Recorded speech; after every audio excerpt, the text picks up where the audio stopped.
6:23, I'd like to call get the administrators to cooperate. Use the gavel. Through it last week. I was seconding it. 6:43, I'd like to call the Monday, September 23rd, 2019 Board of Education meeting to order.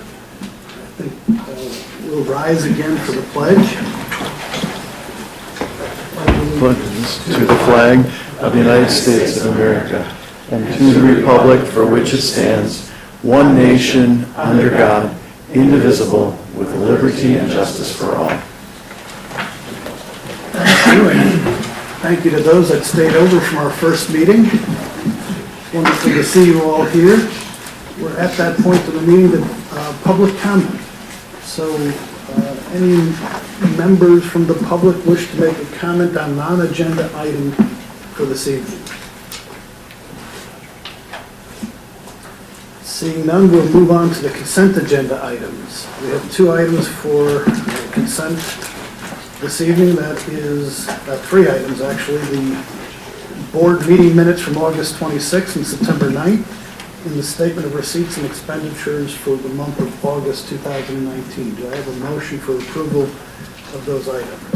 So moved. Second. Second. Any discussion regarding those items? Well, there was one of the motions that 7-0, and it should be 6-0 on September 9th. That was the day, there was only 6 board members. No, September 9th? So it's on the, right.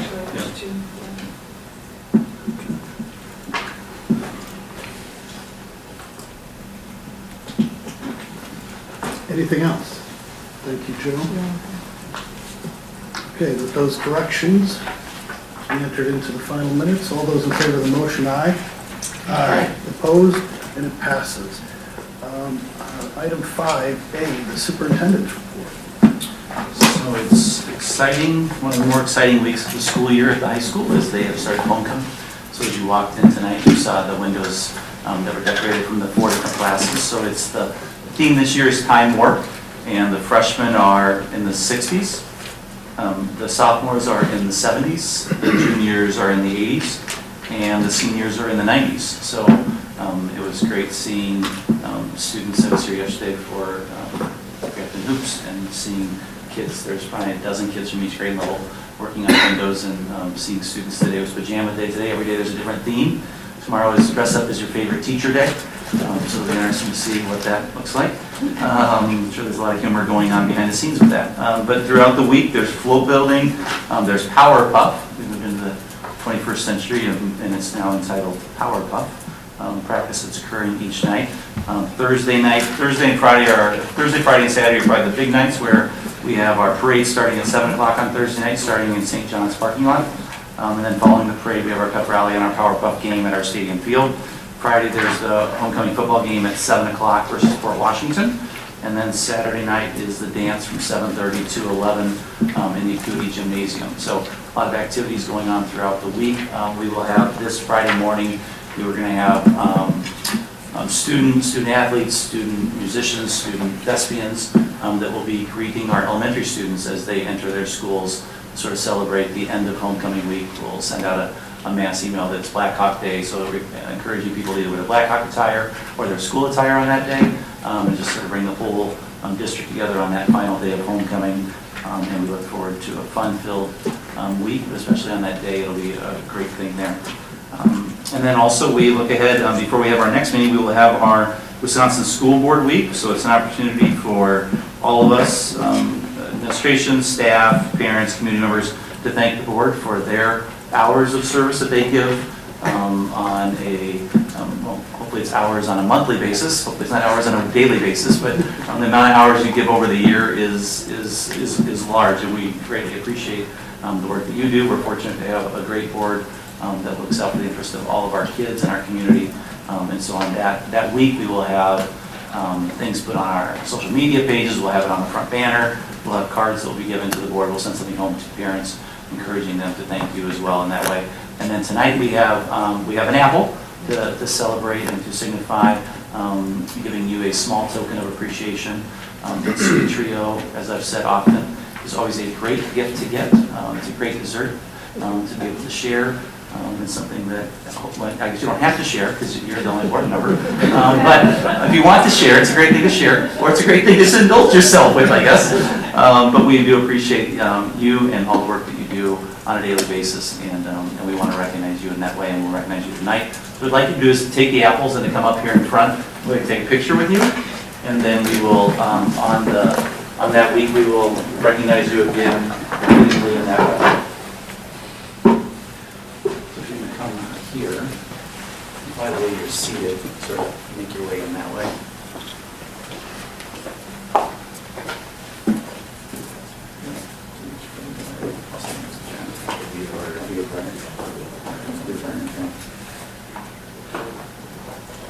This This one. way? Do it. Don't get lost. Got the power. You see us? And 1, 2, 3. All right. Awesome.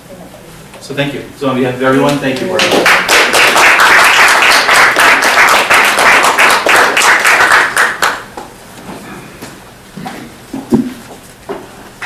I have two more things that have just come up recently that we wanted to get on your radar.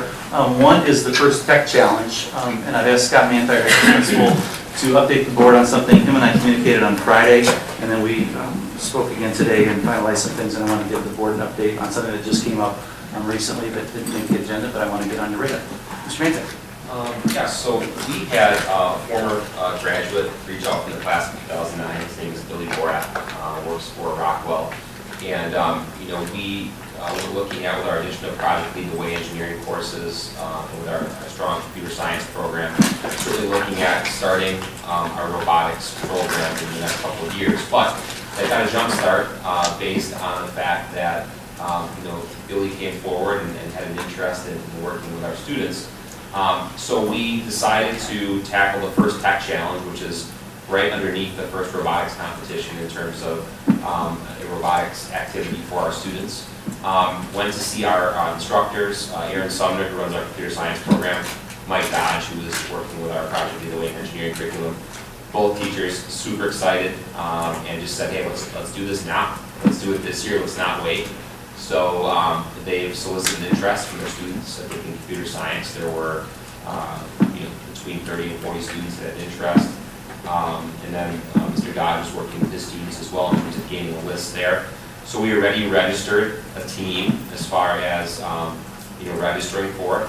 They're having an informational meeting at the end of this week for it, and we're going right at it. So it's not something we plan to do right away, but with the interest we have, not just from our teachers and our students, but a former graduate, we're moving forward with this. So I think it's going to be awesome. There's a ton of interest already from students and a lot of excitement. We knew this was a missing component for us, so we're glad to have that, and we'll keep you informed and in the loop in terms of how things progress, but something we're really excited about.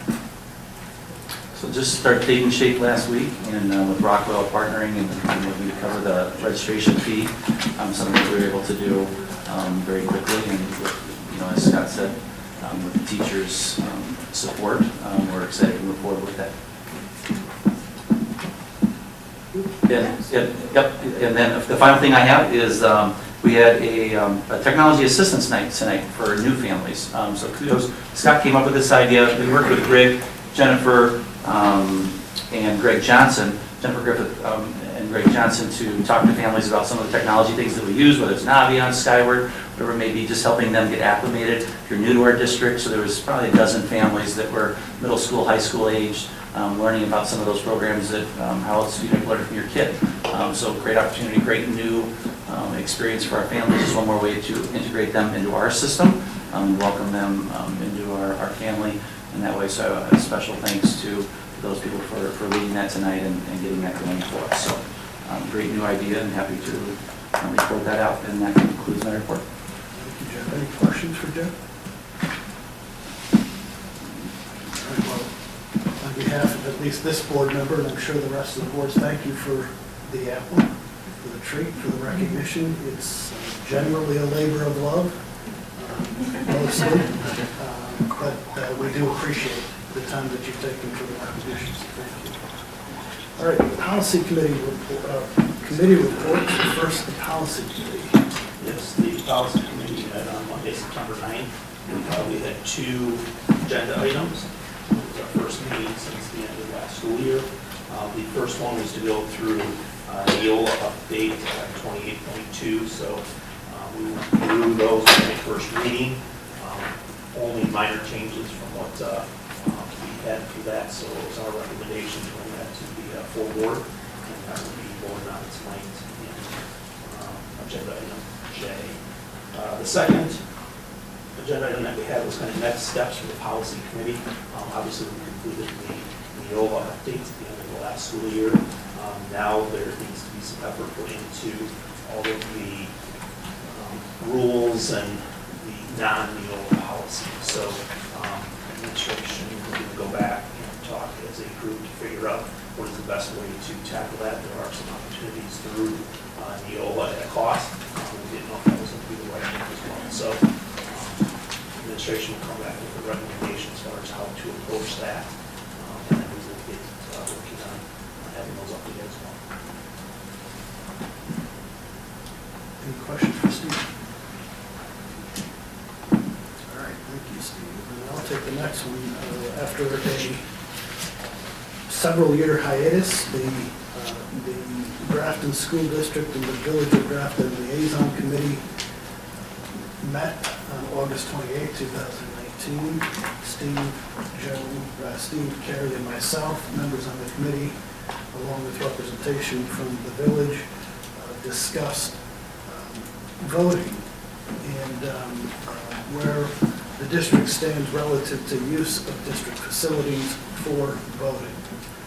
What we learned during that meeting is that the district or the village is exploring alternative locations, that they are in any voting location that they settle upon that is different than the one that they currently have in John Moore Middle School has to be audited by the state, has to formally be approved by the state. They have alternative sites in mind. It is their hope and their intention that the April elections would be held at this alternative site. It's not been disclosed at this point, but they're in the process of working through all of the issues and the ramifications associated with that change. There is a chance, however, that they may not get that done timely or in time for the 2 elections that have been right in April. They have asked that in the event that they can't get that switch made by the April election, we will entertain continuing to hold the vote there for that election. At that time, we said we'd take it up with the board. There would have to be consideration given to additional security that the village would provide to ensure that our concerns were met, and that we made it clear that that would be it. And it's only Plan B, as they're referring to it. But our preference, of course, is to move voting to an alternative site. We are the only polling location in Ozaukee County that is at a school. So this is not, it's not new, but we remain the only polling location in the school building. So that's the direction that we're headed. They're working on their next steps. If and when there's a request to be made of the board, then we'd come back at that time. We also discussed, that Jeff and Jesse would get together and talk about how we could liaise on a regular basis and get some established times for meetings. And if there's something to talk about, we'd get together and meet. If there's nothing, then at least the 2 of them would be coordinating in the interim, and we wouldn't go years between meetings. Any questions? So at this point, there's really no action. It's not on the agenda, but there's no action to be taken. And we look to see where the village comes down. All right, then we'll move on to item C, resolution authorizing the issuance and awarding the sale of $3,715,000 preliminarily for taxable general obligation refunding bonds.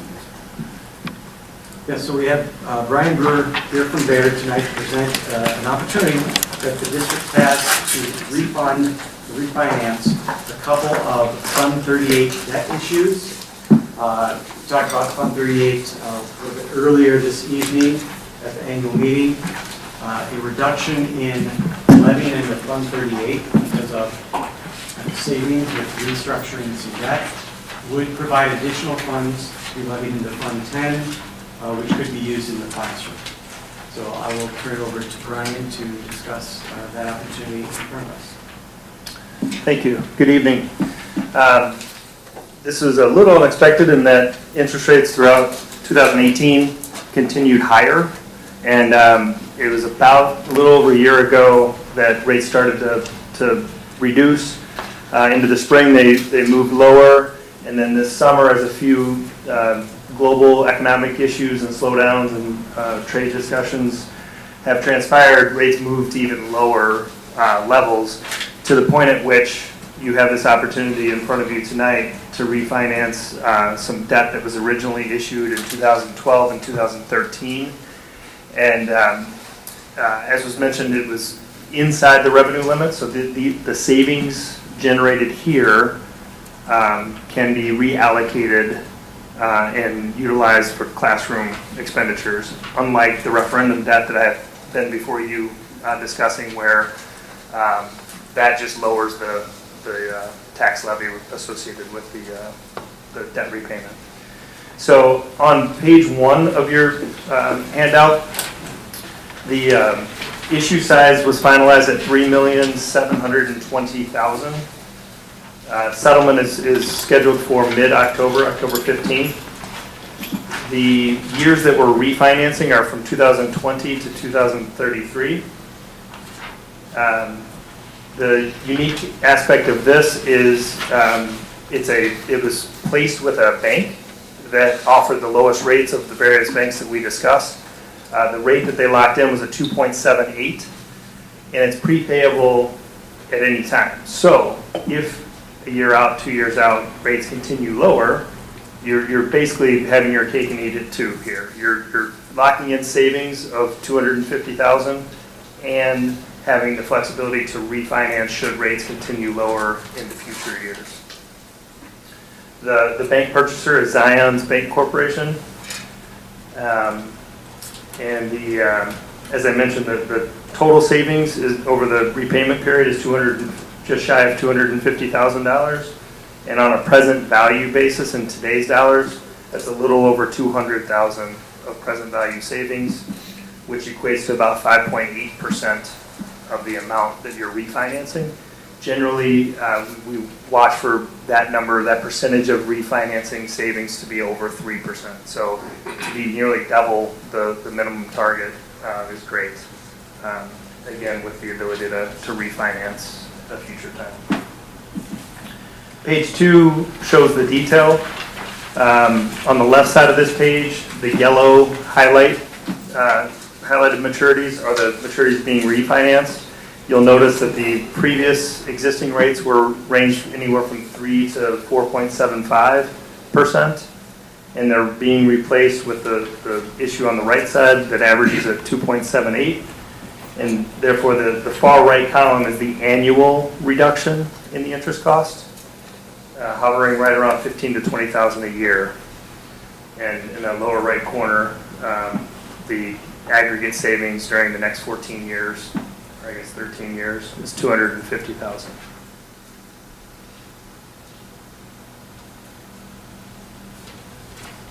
Any questions on that? Just note briefly, the refunding amounts appear to be slightly less than the sum total of the previous amounts. Just back to a comment that you made, I don't know if it's the budget here, one of the hearings, that the impact, I know this is inside of the referendum, but the levy rate estimates, the mill rate estimates that they're put together when we did the referendum, this would not distort that in any way. No, this is that involve the Being that it resides within the revenue limit, this would not change our levy. This would merely shift the levy from Fund 38 to Fund 10. Okay. Okay. All right. And is the savings here net of fees? Correct. So the 2.78% rate, that average rate, is an all-inclusive cost rate. So that includes the cost of the legal, the placement, so all-in cost. So your net 250,000 is net of cost of accessing the funding.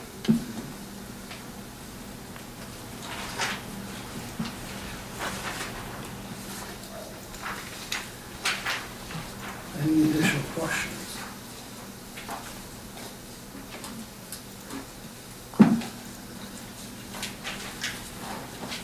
Then I need a motion to approve this resolution of $3,720,000. 720. $3,720,000.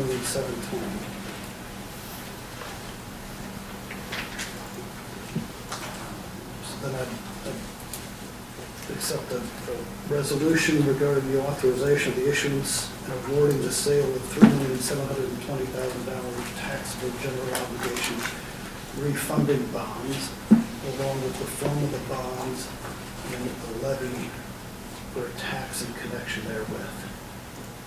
So moved. Any additional discussion? All right, all those in favor of the motion, aye? Aye. Opposed? And the motion passes. Thank you very much. Thank you. Have a good night. Nice savings. Thank you.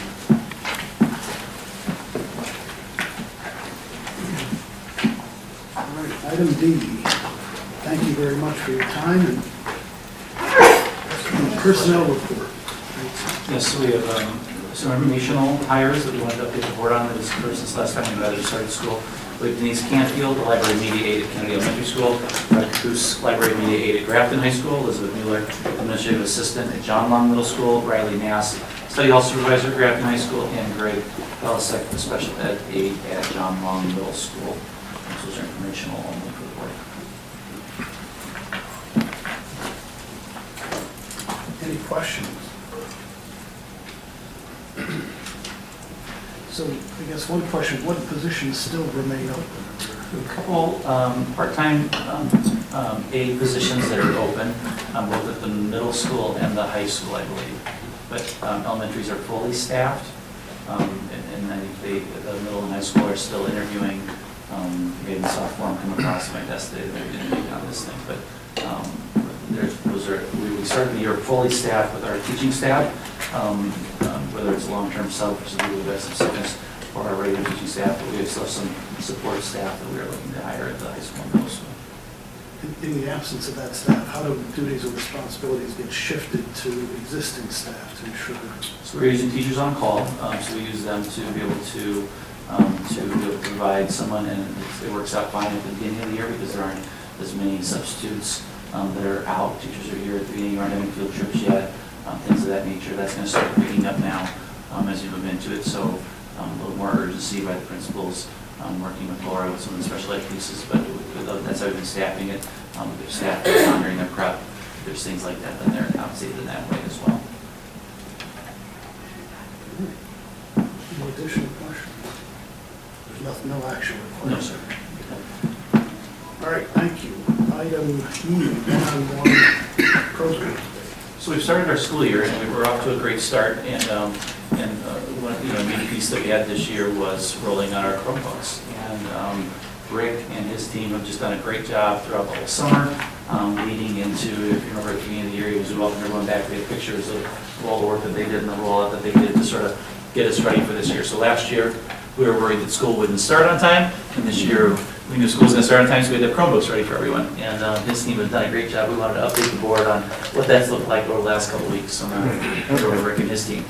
Jennifer, you can come up and have a seat. I'll grab this chair. Go over.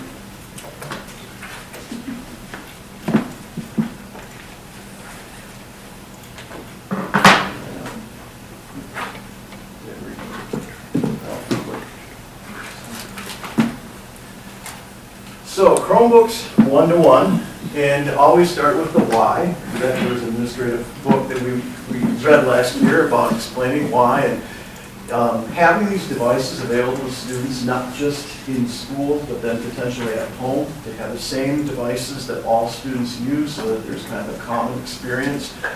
And also, one of the reasons of why now too is that we're in the third year of implementing Canvas as our learning management system. And so we're leveraging the tools and the software, the training we've done with the teachers, having Jennifer here for your fourth year, and having a digital integration specialist, implementation, we're about 6th year of Google Docs, and we have Seesaw at the elementary school as kind of a social media learning platform for our kindergarten through 5th grade. So at this point now, we're focusing, after focusing on the software and the delivery systems, now focusing on the equipment and increasing the amount of experience and touch students have with devices. This year we started with assigning devices to every single 3rd through 10th grade student. The 3rd and 4th grade students are not taking the devices home, but the ones they have in class are specifically assigned to them. The 6th through 10th grade students began taking the devices home the first week of school. The 5th grade will be doing that later, sometime this fall, kind of as a transfer when we feel like the 5th grade students are ready for that, and we'll work with the parents on that date. But in aggregate, that's about 1,250 students. New devices were purchased this year at the 5th grade, 9th grade. And this year's model actually is kind of neat. It's a tablet model that spins around, has a touch screen, much to the usefulness for the 9th grade and 10th grade and 5th grade students. But these devices, they will be assigned, they need to keep in working order for 4 years. So these current 7th and 8th grade students and the 6th grade students, as well as the 10th grade students, have devices that were housed on carts in the past. And we went through, identified all those devices, cleaned them up, and had them checked out. So already there's some 8th grade parents who have contacted me saying, well, the device is a little bit old, and but they know that they're going to be getting a brand new one a year from now. We kind of covered that. The 6th through 10th grade students are charging devices at home. 5th grade will charge them at home later this fall.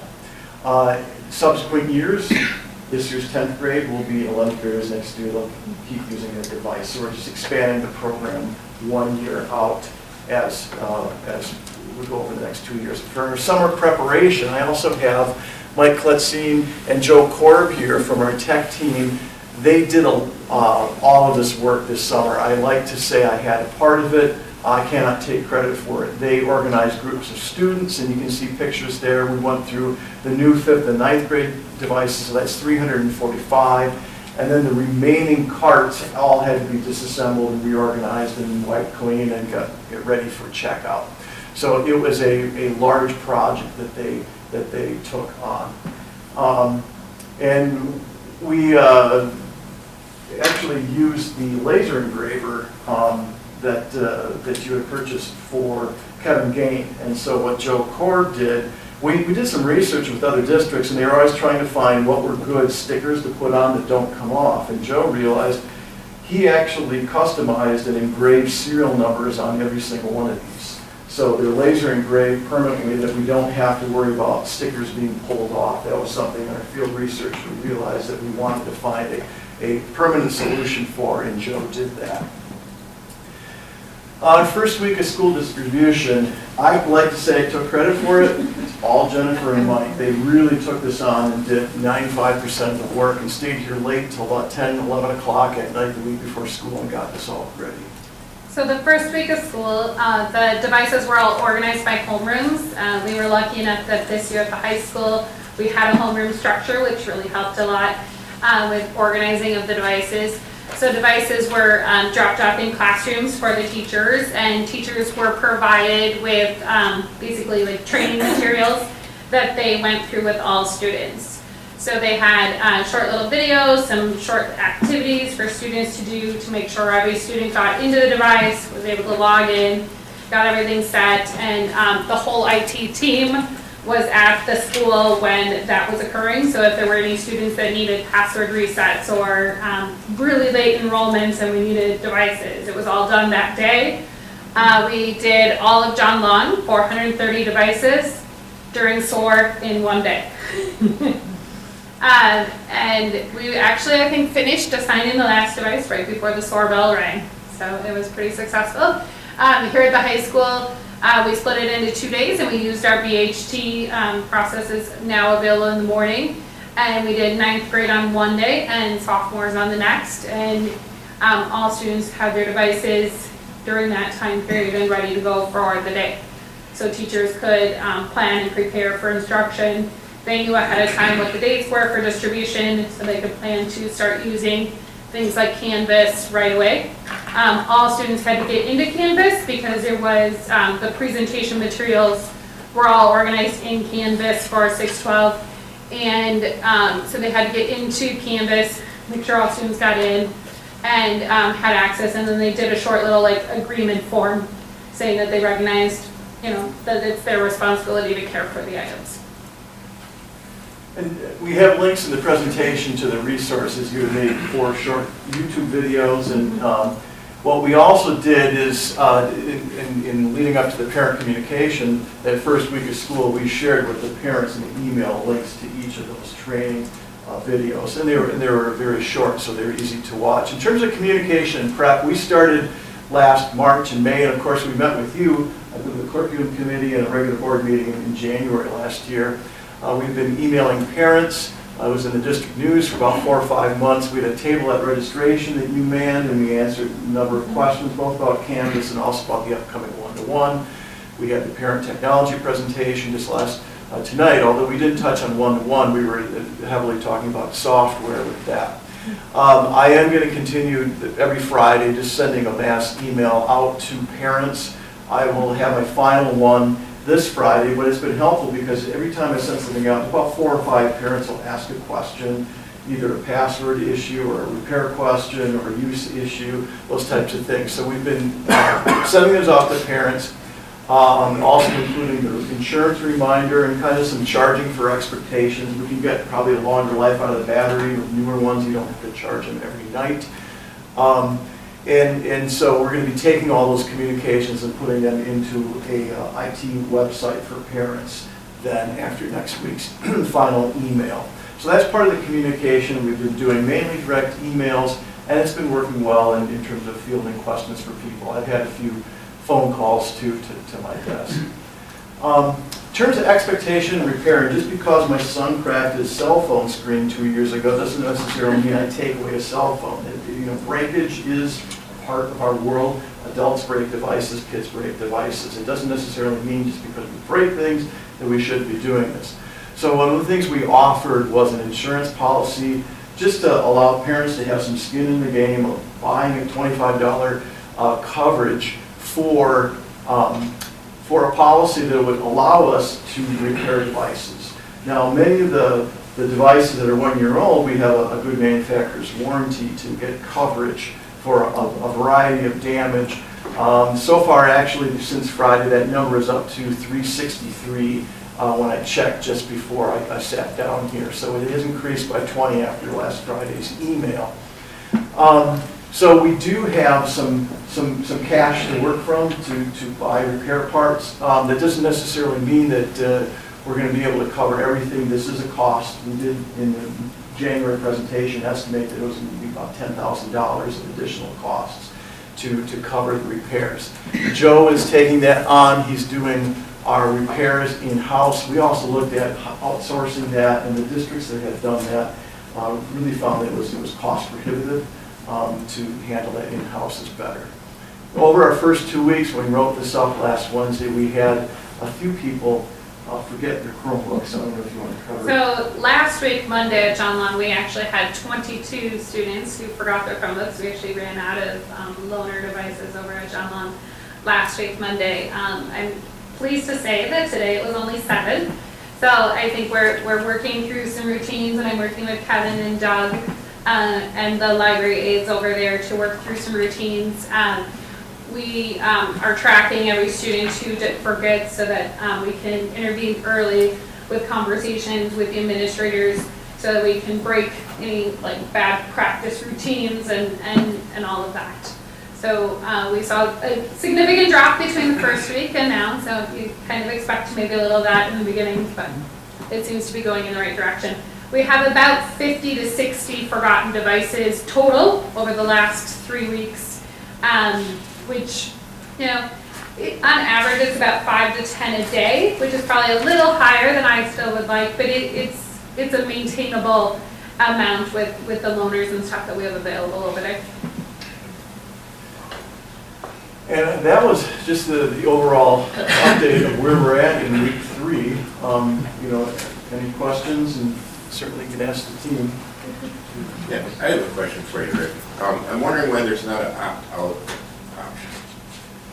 Well, I think I did send you an email and you correct. answered it very promptly. I appreciate it. It was Right. a thorough answer. Right. And my understanding is there isn't because of the map testing.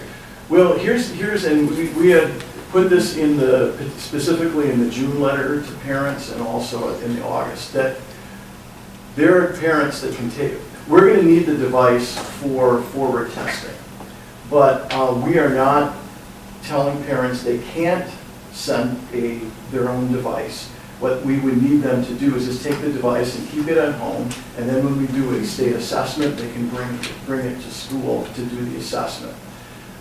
So if they have their own personal Chromebook purchased, they certainly are welcome to bring it to school and keep this one locked up secure. Yeah, I mean, that's what we do. We buy new Chromebooks. I bought new Chromebooks for my kids, you know, the 2 older ones anyway. And it's, you know, it's going to be far superior to this one. So I have school property locked away in a cabinet. Yes. And it's going to sit there until the forward testing, I suppose. The kid will have to bring it in. That doesn't make a lot of sense to me, that I would have to take possession of school property. I think if you actually need 1 unit per kid for a particular test, I think that's fine, right? But I feel like the school should maintain possession of it if a parent doesn't want to. Like, it seems to me I'd prefer it to be in your cabinet. You know what I mean? I don't want to buy the insurance. I don't want to pay for it if we have a fire or a flood or we get robbed or something. I certainly don't want to pay for it. I don't want to buy the insurance, and it doesn't make a whole lot of sense to me that it's sitting in my house right now until this one particular test comes up. Then my kid will bring it in and take the test, and then it'll go back in the cabinet, I suppose. And that. I agree and I understand your opinion, but there are other advantages too.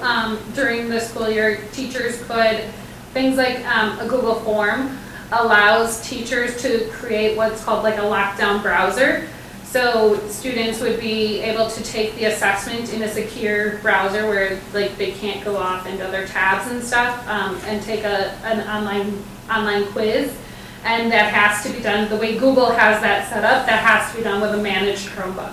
So that has to be done with a school device. So that's another instance. I understand Well, what I you're saying. understand. I understand. Yeah, there's several. I get all that. Yeah, I just wonder why I have to take possession of it. I just wonder why the school can't maintain possession of it until the day of that test. We're viewing it similar to a textbook. It's like it's a resource for your learning, and what you do with that textbook. Some kids take textbooks home and just take the test and never look at it. You know, for us to be burdened with keeping track of which one is which. I mean, we're running the operation without asking for additional staff. We took in a new program, brought into our existing staffing structures, and we're trying to maximize what are the choices for what's best for a functioning one-to-one where everybody's participating. And once we start making venues for people to opt out, and then this list and this storage over there, it starts to degrade in terms of our capacity to keep the excellence in the program. So it's like when people want to opt out for that, by us having to make those extra allowances creates kind of a drag on our time and resources. You know, when we talked with other districts, they did report that there were a number of students that just would take the device home, just put it in the closet, and just bring it back for state assessments. So that's kind of our expectation with that, and it'd be no different than a textbook. We buy the textbook for the students, we send them to the students. Yeah, so it would be like having 2 textbooks, right? You know, if a parent has a Chromebook and it's a better piece of hardware, and it just makes no sense that I'm going to put it in the closet or the cabinet And I would like to see that change. I don't know. It's just my opinion. But I don't like to take possession of things that I don't want. I mean, if the kid needs a textbook, we get a textbook, that's great. But this, I see the similarity, but I don't see it as being that similar of a thing. I don't know. I think it's great for people who aren't able to buy Chromebooks for their kids, or they'd prefer to just pay the $25 because they know darn well their kid's going to break it at some point. I mean, I see the benefit, but I would just like to see an opt-out. That's all. Have others raised this issue? We had about 3 or 4 emails that I've already bought Chromebooks, and I explained the reason, rationale, and they totally understood. I mean, John, you were the last one. The other ones were Yeah. in. Well, because my daughter said, we have to take them, Dad. And I'm like, come on, you have to take it home, right? And she's like, yeah. I'm like, okay, I gotta look into this. And sure enough, it's unutilized right now. I don't know how much they cost, but there it sits. It's not being utilized. It could be used for the loaner program, I suppose. But it's just sitting there, I don't know. Doesn't seem to make sense to me. I've had some parents ask if they have a Chromebook at home, if their child could leave their Chromebook at school and charge it at school, because they said, honestly, their child's they suspect their child will break it more often transporting it, even if they're just putting it in their backpack to take it home to charge and then bringing it back the next day, not using it at home, using their Chromebook at home, their private, that they're running into their, my kid's just gonna break it. He could leave his at school, then I could, Right. The challenge is the capacity of managing and charging the devices at school. Like where would we do that? Who would do that? How do we manage and know whose is whose and They're serialized, where right? does that occur? And They have serial numbers, right? So we know who's. Yeah, in looking at Well, other districts yeah. though, they, the successful ones have it working that there's an expectation in the community that this is something they take care of and they figure out how to get it home and charge it. When you start creating piles of, Chromebooks in one class and 3 in another and a cart here, and you start having kind of a mess. And you don't have the clarity of a central program that functions when you start customizing things for what people want. Well, in That light was of, a yeah, in request. light of these discussions, I think perhaps include this in your next or final or current newsletter, that these are issues that have been raised, and here's the position that we've taken. The position is based upon best practices, based upon what we've experienced, and while it may be inconvenient for some, this is still about bringing about the best results for most, if not all. I think we just got to get that message out there Yes. to remind folks. And as we survey staff with their parents at the end of the year, this is something that we can add into our parent survey as well, of, having gone through a year of this piece, is there feedback you'd like to provide to administration that would benefit the program? As we look at everything, it's a continuous improvement model. Like we do this, there's been a lot of work and effort put in by a lot of people to sort of learn from people's both successes and some of the mistakes that they've made in districts across the state as they've rolled out one-to-one. So it's been a pretty systemic way of moving this forward, but we'll want to reevaluate at the end of the year what went well, what didn't go well, what can we do better. That'd be something we need some input from parents on as well. We'll do the same with staff. Staff have concerns about various pieces as well, and some of it we're just working through because we're a couple weeks into it as we go through. But we'll add that to a survey piece. So you two have raised potential issues and objections to the program. Can you live with that? Or would you like to make a motion? Or I would prefer an opt-out. I don't know. I'll go with the consensus of the board, but I would prefer an opt-out. I'd prefer it to be in a district cabinet as opposed to my cabinet until needed for the test. I don't know. right. It was more, as the parents ask, really, and it's more the 6th grade, it's not the older high school students, this is more like middle school boys maybe who are having this problem. Or their parents are concerned, they haven't broken it yet, but they said they'd throw things, and they've talked to their son, but they're having. But I mean, I understand how it is hard to keep track of them. So then by nod of head, are we okay proceeding with the program and taking a look a year from now? getting more information out.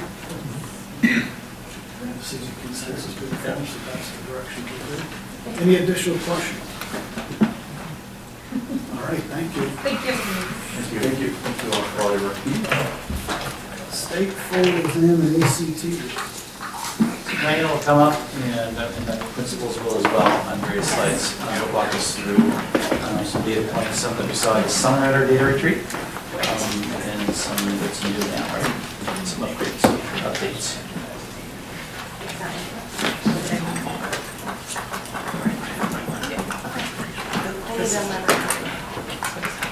Sorry. Okay, so yes, we took a look at this data internally. Now the embargo has been lifted, so we can look at the forward and the ACT. So we're going to start with the forward tonight. Oh, okay. What am I clicking?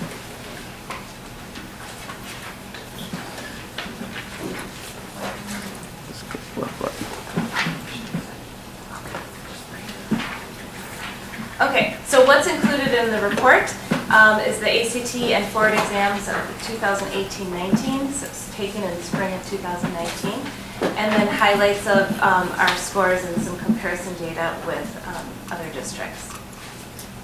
Starting with the forward exam. All right, so some highlights of the forward exam. We always look at where we are in comparison to the state. So combined 3.8 for ELA reading. We were 16.6% higher than the state in the areas of proficient and advanced, so we didn't break it out by the two categories, but together, proficiency. And we were 16.2% less than the state in basic and below basic. So that's exactly how we want to be, above the state and then below the state. Grafton's percent of proficient and advanced in ELA did go down 1.4 from last year. Looking at math, again, combined scores of 3rd through 8th grade. Grafton students performed 20.5% higher than the state in proficient and advanced, and 20% less than the state in basic and below basic, and went up 6.4% from last year. So a really nice increase in our math scores. Continuing on, each grade level from 3rd through 8th grade, so 3rd, 4th, 5th, so on, scored at least 9% higher than the state in ELA and at least 15% higher than the state in math in proficient and advanced. And our math proficient and advanced scores in 4th and 5th grade increased, and I'll have a graph about that to show you later on, from 2017 to 2018, a really significant increase. All grade levels 3rd through 8th in every building scored higher than the state in ELA and math as proficient and advanced. 3rd through 5th grade in both buildings scored above 64% as proficient and advanced in math. And in general, all of our math data in the district is trending up. So taking a look at ELA, so this is Grafton right here, our 3rd, 4th through 8th grade, and here's the state, and you can see that we're well above the state performance in every grade level. We have a peak here at 7th grade, which is one of the highlights we'll share in a little bit. If you look at our trend combining 3rd through 8th grade in ELA as an aggregate, you can see the trend is slightly going downward in ELA. If you look at it broken out, so this is by grade level, 3rd, 4th, 5th, 6th, 7th, 8th, you can see peaks and valleys. So you can see that although as a trend we're going slightly down, there are grade levels that go up at times. There are grade levels that start to go down and then make gains and get back up by the time they left 8th grade, for example, or 7th grade, depending on how you where you start and how you watch them progress. So you can see like 4th grade went up, for example, this year. 8th grade went up this year. 3rd grade did have that unusual drop that we'll also talk about when we talk about the dashboard. But you can see that there are peaks in our ELA scores. Looking at math, again, each of our grade levels against the state. performing well above the state. You can see a trend of the state from 3rd through 8th going downward, and we have a similar trend that mirrors the state, but much higher. If you look at our trend data for math, 3rd through 8th, you can see it's going up. And quite a big jump in the last year from 17-18 to 18-19. When looking at the grade levels split out, if you remember when we investigated specialization, our trend was going down. And you can see here that from 17-18 to 18-19, our 4th grade score jumped quite a bit, and our 5th grade score jumped quite a bit. Our 3rd grade score stayed pretty steady, went up just a little bit, a hair, but you can see, and that's the year we implemented bridges. And specialization was gone. So the PLC model with math. Looking at science, students take science in 4th grade and 8th grade. So you can see our 4th grade science scores are high and well above the state. Our 8th grade science scores are also well above the state. Where science is concerned, we cannot look at trend data. The test for the forward in the area of science, the topics were changed to better align with national standards. And so we won't be able to look at trends until next year, looking at comparison to this year. Social studies. Students take social studies test in 4th, 8th, and 10th grade. Here again, we're looking at a comparison with the state, and we mimic and mirror the progression of the state, where there's a slight dip from 4th to 10th grade, but our scores are well above the state. If you look at our trend data, our 4th grade social studies scores are really, really high and doing quite well. Our 8th grade is just under that performance, and we take a little bit of a dip when we get to 10th grade. So I'm going to pass it off now to our principals to give some highlights about their buildings, and then we'll answer questions as a team at that. Certainly one of the Woodview highlights was already reflected in things that Diana shared, but all of our areas tested were above the state average. 70.7% of our students in grades 3 through 5 were advanced or proficient in the area of math. Really a great celebration as we think about adopting bridges last year. We saw no implementation dip during our whole process of that new curriculum. Really excited, 76.1% of our 4th graders are advanced or proficient. That's the second highest group ever at Woodview in the area of math. And then science and social studies is really a celebration. 77.2% of our 4th graders are advanced or proficient in science. This is also the second best score. Our 15-16 science students were above 80% advanced or proficient, and they are this year's 8th grade group. And then in the area of social studies, 71.4% of our students are advanced or proficient in comparison to 52.1%. So our 4th grade group really knocked it out of the park last year and are now our 5th graders. Areas to focus on or improve, 55% of our students 3 through 5 are advanced or proficient in reading. So looking at that number of 55%, it's really something that we need to focus on and work on. So we're doing a lot of things related to ELA and focusing on some reading strategies. All of our professional development at staff meetings will be tied to that. But as we break that down per grade level, 3rd grade was 52.4. That's lower than our trend had previously shown, and it's still above the state, but not where we want to be. 4th grade, 58.6, and then 5th grade, 53.3. All above the state, but definitely something that we're going to focus on coming up. And now to Kevin. All right. For Kennedy Elementary School, we had a strong performance, and I'd like to highlight that we were above the state average on all exams by an average of 21.7% for all tests, grades 3 through 5 for math, ELA, science and social studies. The 21.7 above the state average is our strongest mark ever as a Kennedy school, and relatively speaking as an elementary level, it's a strong score as well. Also, we'd like to highlight our 72.5% of 3rd through 5th graders being proficient or advanced in math. Teachers worked very hard, students responded well to the new Bridges curriculum, integrating number corner and implementing that with fidelity. Just very proud of the kids for their hard work with that. And also as a highlight, we had 63% of our 4th grade students demonstrate proficient or advanced on the ELA test versus 43.7 statewide. And this is a celebration for us because each year we do projections based on math.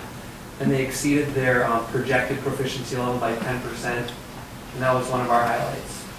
We're pleased to see that. However, on the contrary, for areas to improve, 61.3% of our Kennedy students were proficient or advanced in the area of ELA versus 40.6% statewide. It was 20.7% higher than the state average, but it is an urgent priority for us. When we look at the younger cohorts of students coming up, we see like a one-year dip from third grade reading scores. We're really taking some strong strategies with our younger grade students, put in strategies so that we can head this off into some the right direction. We're confident that the revamped phonics work and word study implementation is going to build that strong foundation within kids at the early grades, and ideally it's going to trickle up. It's going to impact these scores as they get a little bit older. So we're looking forward to that.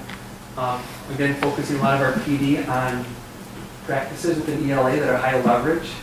Students engage in rich conversations, writing with purpose, writing with text-based evidence, and implementing purposeful conversations with each other is all very important. So this is one of our areas of priority and focus of this school year.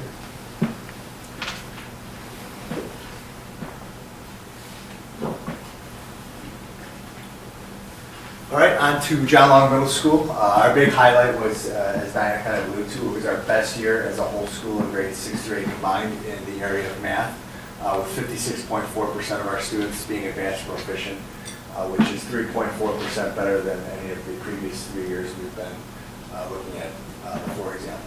8th grade had a really big highlight with their highest percentage of advanced students in the 8th grade cohort, with 13.6% hitting that advanced mark, which is awesome to see.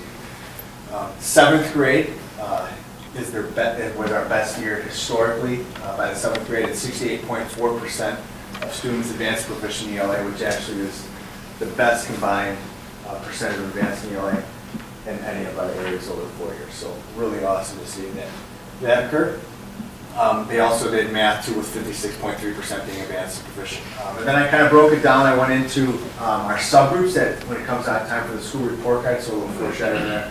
That are often looked at for areas of growth as we get determined. Our economically disadvantaged and Hispanic subgroups have improved in both ELA and math over the past 4 years. And you can see the increase for our economically disadvantaged subgroup from 33.8 to 41.9% advanced and proficient in math, making a small jump by almost 2% in ELA.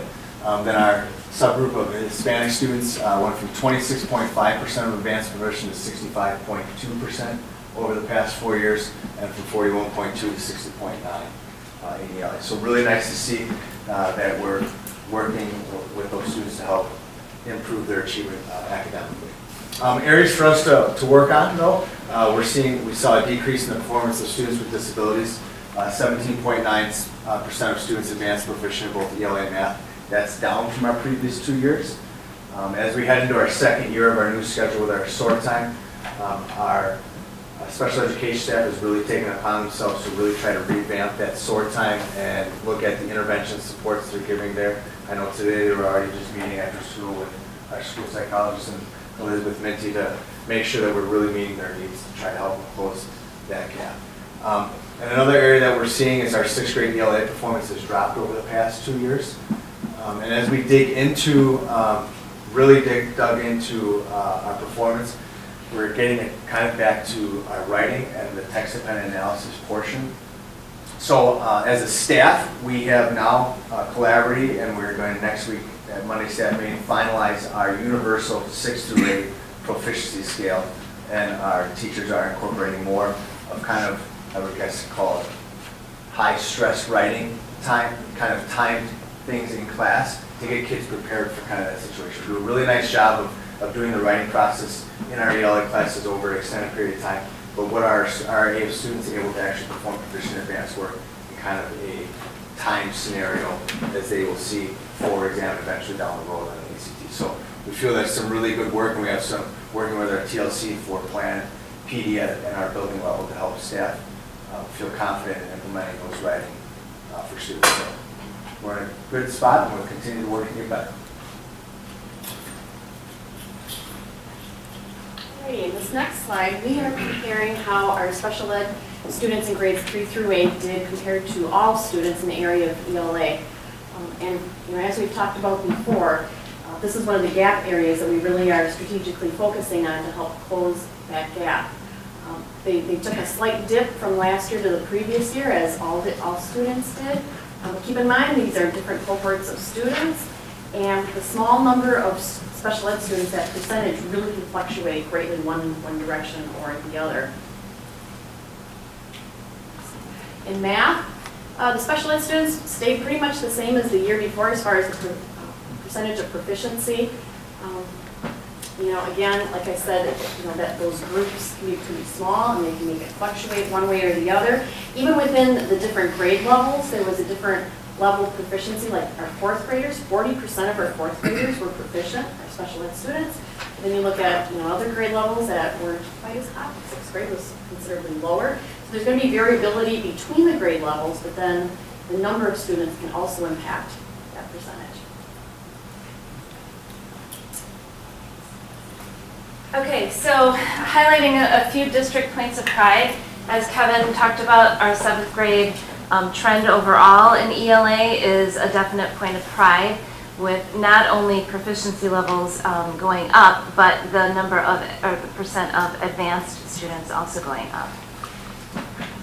4th grade math across all schools is another point of pride, where we were trending down and then completely turned that around with quite a jump of, about 10%, 11% of a change.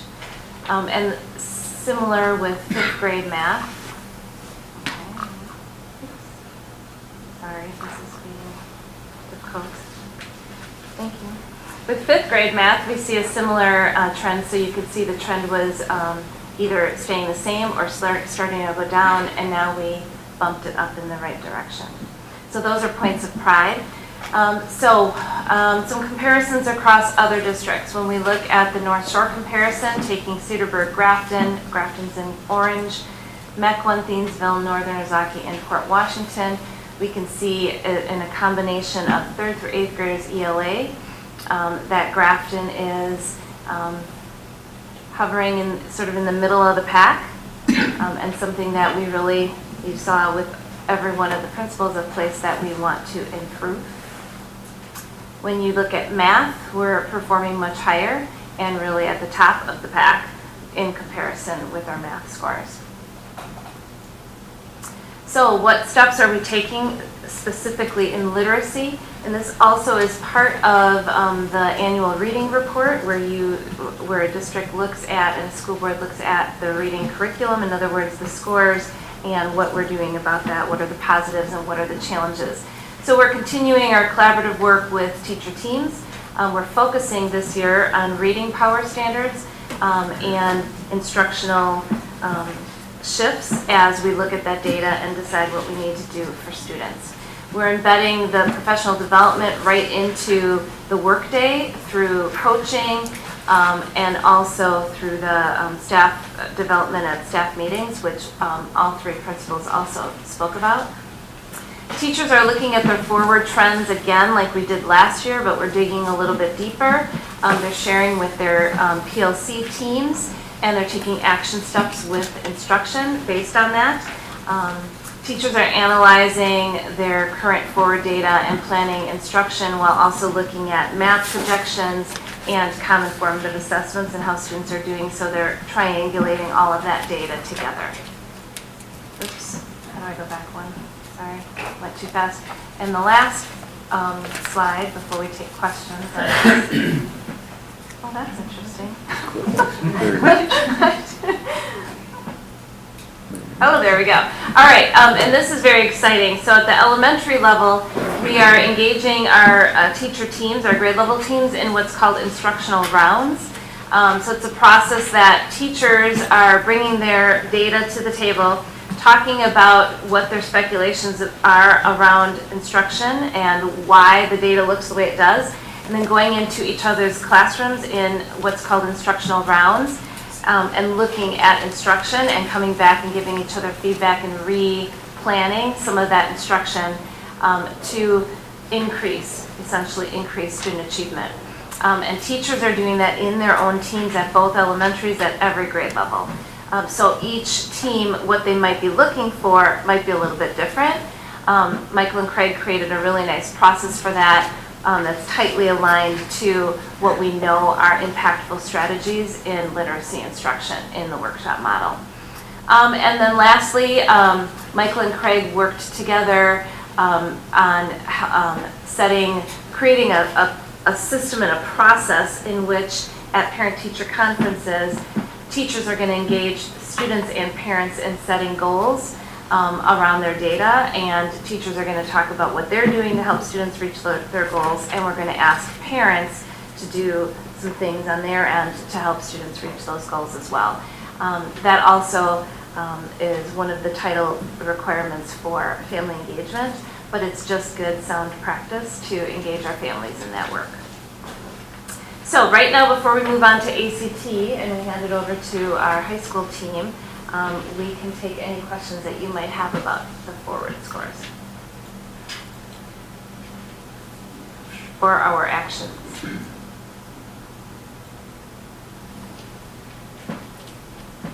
I think you did a good job. I mean, I know that we've addressed with the the increased phonics and word study and everything that should be, and we put a great emphasis, I think, on math and everything. We've seen good improvement with that. So I think, and that may be where we could see the students, we put in a lot of effort on helping those students who may have been struggling in math and then not have quite as much, now we got to kind of turn back and get those. Mm-hmm. And I know even John Long is starting up phonics where, looking at a little bit English grammar. Yeah, so adding in phonics piece at K2, adding in some pieces at 4K, we added in grammar pieces at 1 through 8, and then of course word study at 3-5. Continuing our committee, our ELA committee is still running strong. Our first meeting is November 5th. So digging into all of that. We don't expect the phonics to show in a forward exam quite yet because it goes only through 2nd grade. We saw immediate results in our data with what that we can assume was partly due to bridges, but we're confident that will, along with all the other strategies that we're working on. Are there ways to assess efficacy of those new strategies on an interim basis that would not require waiting until we feel like they will show up? I don't know. Are there ways to look at these programs at K, 1st grade, 2nd grade to see? Yeah, so there's several student achievement kind of data pieces, and then maybe you guys can talk about what you're doing as principals to observe practices. But from the student achievement perspective, we can look at MAP scores and then and growth, like we always do, and then we're monitoring our CFA data. So that's continuous, data and information that's happening once or twice during every unit of study, not just in literacy but in math as well. There are embedded common assessment checks that are part of the curriculum as well. So those are the data that teachers are analyzing every week when they come together. They're looking at some type of data in one of those areas. So that's the way to monitor it without waiting for a forward test to change. But then instructionally, we met today, and I don't know, Michael, you want to talk just real briefly about some of the things you guys are doing to look at instruction? Yes, one thing I ask every grade level to do is look at their data and determine next steps on what is the area of growth for your specific grade level. I'm not saying that all K-5 would be we need to work on this. It really should be differentiated by grade level. So each, for example, 1st grade identified really that in the past, our kindergartners, as they move to 1st grade, their ability to answer and ask questions related to the text they're reading. So one of my goals as a principal is to get in and read with every student in the building at least once and collect a data point, not only that I read with that student, but as a grade level, what did they want to identify? And so when I read with every 1st grader, I'll see, can they ask a question about the text they're reading of me, and can they answer a question that I ask of them? 4th and 5th grade have set different goals, but that's, as a grade level, that's 75 data points I'm going to be able to collect and then give back to that group of teachers to say, yep, 52 out of 75 could do this. What are we going to do to improve this? And I'll be able to check in monthly with teachers and their PLCs on the data I'm collecting and how successful our students are. The words embedded PD or internal PD were used up there as one of our strategies for our next steps. And our leadership team is working on reading a chapter of Lucy Calkin's new book about leading well within ELA. And they've identified 4 high leverage strategies within Reader's Workshop and also Writer's Workshop. And our leadership team is identifying different strategies and practices that we do well at Kennedy Elementary School and ones that we could work on for next steps. We're going to be bringing some of that new learning forward at our upcoming staff meeting in October to provide some internal PD about an area of need within our school related to workshop practice. And also working on scheduling regular intervals to go in and observe Reader's Workshop in action. So we have this great elementary schedule. We put it in regular increments to go in and visit Reader's Workshop from K through 5, observe the practices that the teachers are showing, record what the students are doing, and then use it as a way to provide feedback to our teachers, and also then look system-wide at practices that are working well, that we're desiring, and practices that we could perhaps improve upon. So we're really trying to monitor, assess, rely on our teachers' professional growth and knowledge, collaborative practices, hopefully impacting student scores and their achievement. And our teacher leaders are fully part of this process, and it's really, that's the crux of the entire 100-day plan with a really focused look at literacy. Any other questions? Okay, I'm going to turn it over for ACT to Mr. Manti and Elizabeth Minty.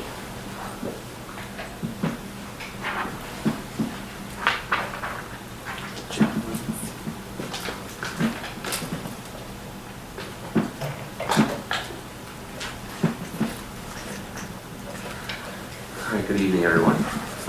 I have the pleasure tonight of presenting to you regarding our statewide ACT results. And just as a reminder, there are generally 2 different ACT reports that we give each year. This is the first of those 2 reports. These are the 2019 juniors, so that took the statewide assessment last winter. So really it's the class of 2020. So this year's seniors is who we are reporting out on tonight, and it's different from the actual class of 2019 graduate data. We'll get that in October and then present that to you as well, so you can see the performance from the class of 2019. That's the final performance from that class.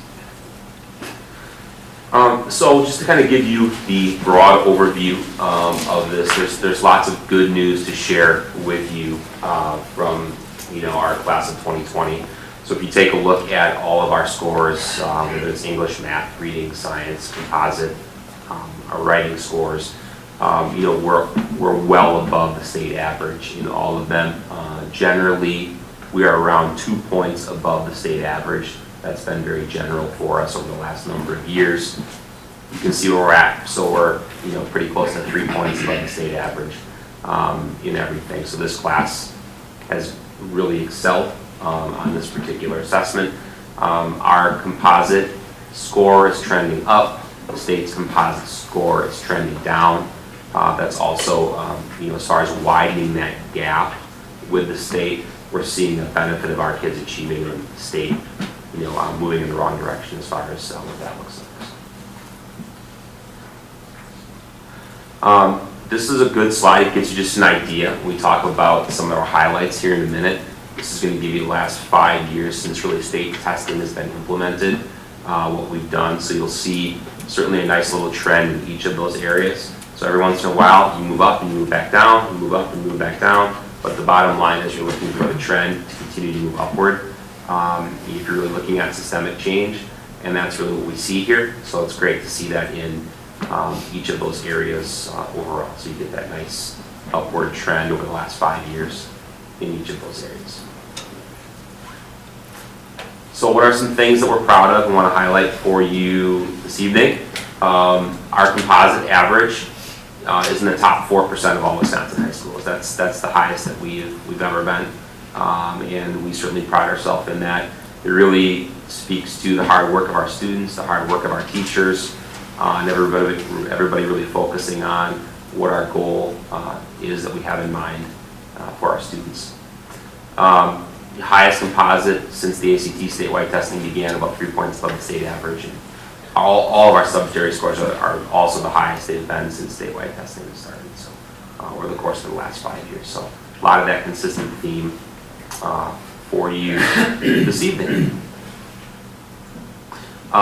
Elizabeth is here with me tonight. She does a ton of work for us in terms of the ACT preparation, working with instructional strategies with our classroom teachers, working a lot with the ACT preparation and the program that we have in place for our students as they prepare for this important assessment. So certainly I want her to have her with me and present some of this material. So she's going to share the comparative information with you this evening. Okay, so looking at our comparables this year compared against other schools in our conference, we're very well positioned this year. You can see that for English, we are well above the West Bend high schools. We're above Nicolay, Fort, only behind Homestead and Cedarburg by a couple of points. In reading, we actually narrow the gap between our performance in Cedarburg and Homestead. We're less than a point away from Cedarburg in reading, about 1.5 points from Homestead, and well above the other schools there as well. And then writing, very exciting, we are tied for the highest writing score out of this sample at 7.3. The writing score is only out of 12, not 36, so that's why it's a smaller number. Excuse me. But we actually are doing quite well in writing. In our STEM areas, math and science, similarly good news, in fact even better. We are very close to Homestead and Cedarburg, just about half a point off. We are just blowing past everyone else in the conference who's represented here. So very, very well positioned with math. Science, again, we are well above West Bend, Nicolay, Fort. So overall, very good news, and that continues on to our composite, where we're also we're pulling out of the middle and getting into that upper part of the pack. So really just excellent news this year with this year's senior class for the juniors. And Laura is going to address our special education students and their performance on ACT. So the next 3 slides, you will see the comparison of our special ed students to all the other students, and in English, reading, and math. And as you can see, the trend over the last 5 years, we really took quite a bit of a jump this last year in English. Even if you go on to reading and math, it's gone up. Now, we like to say that there was some kind of magical thing that happened last year that made this increase, but really there wasn't. I mean, this was based off of 10 students. And from year to year, the makeup of those students and their disability can change radically from one year to another. So each of those 5 years, you're looking at a different cohort of students. So there were 10 special ed students last year. The year before that, there were 16. The year before that, it was 23. So when you have a number as small as 10, that could radically change that percentage one direction or the other. We're very happy with the trend, or we're very happy with what happened last year, but again, there's no huge guarantee that we'll see that again next year.